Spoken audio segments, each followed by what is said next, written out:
हे आपल्यासोबत phone line वरून जोडले गेलेले आहेत। सतीशजी, तुमचं लोकशाहीमध्ये मी मनापासून स्वागत करते। आपण पाहतोय आता पुन्हा एकदा तणावपूर्ण वातावरण निर्माण झालेलं आहे। पूर्व लडाखमध्ये चीनी विमानाच्या घिरट्या बघायला मिळतात। याचा कितपत तोटा किंवा ही कितपत धोकादायक बाब भारतासाठी असू शकते?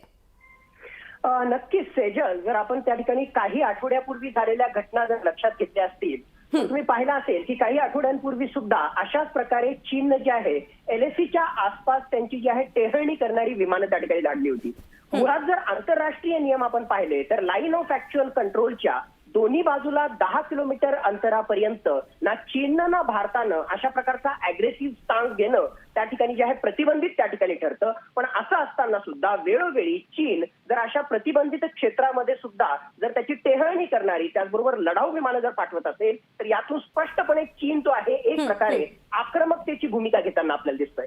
स्टोरी फक्त इथेच संपत नाही। मागच्या काही महिन्यांपासून जर आपण पाहिलं तर लगातार चीन LACच्या आसपास असणाऱ्या ज्या पायाभूत सुविधा आहेत, ज्यामध्ये रस्ते आहेत, ज्यामध्ये वेगवेगळ्या प्रकारची हवाई तळ आहेत, त्याच्या सुद्धा मोठ्या प्रमाणावर विकास करतोय। आणि या सगळ्या एकत्रित बाबी जर आपण त्या ठिकाणी पाहिल्या तर त्यातून स्पष्टपणे आपल्याला दिसतंय की चीन येणाऱ्या काळामध्ये योग्य संधी मिळतात आपल्या विरुद्ध कृती करण्याचा प्रयत्न करेल। खरं म्हटलं तर चीनची ही स्ट्रॅटेजी आहे, सायकोलॉजिकल वॉरफेअर आहे, अग्रेसिव्ह स्टान्स आहे आणि अशाच प्रकारची स्ट्रॅटेजी तो तैवान विरुद्ध सुद्धा वापरतो। वेळोवेळी जे आहेत अशा प्रकारची लढाऊ विमानं, टेहळणी करणारी विमानं ही दुसऱ्या देशाच्या हद्दीत त्या ठिकाणी घालायची, एक प्रकारे आपला हक्क सांगण्याचा प्रयत्न करायचा आणि दुसऱ्या देशावर दबाव। बरं सतीशजी, आताच आपण सांगितलं की चीन भारताविरुद्ध कुरघोडी करण्याचा प्रयत्न करेल। या घिरट्या 4 आठवड्यांपासून सुरू आहे, परंतु आता यानंतर भारताकडून कुठली पावलं उचलली जाण्याची शक्यता आहे?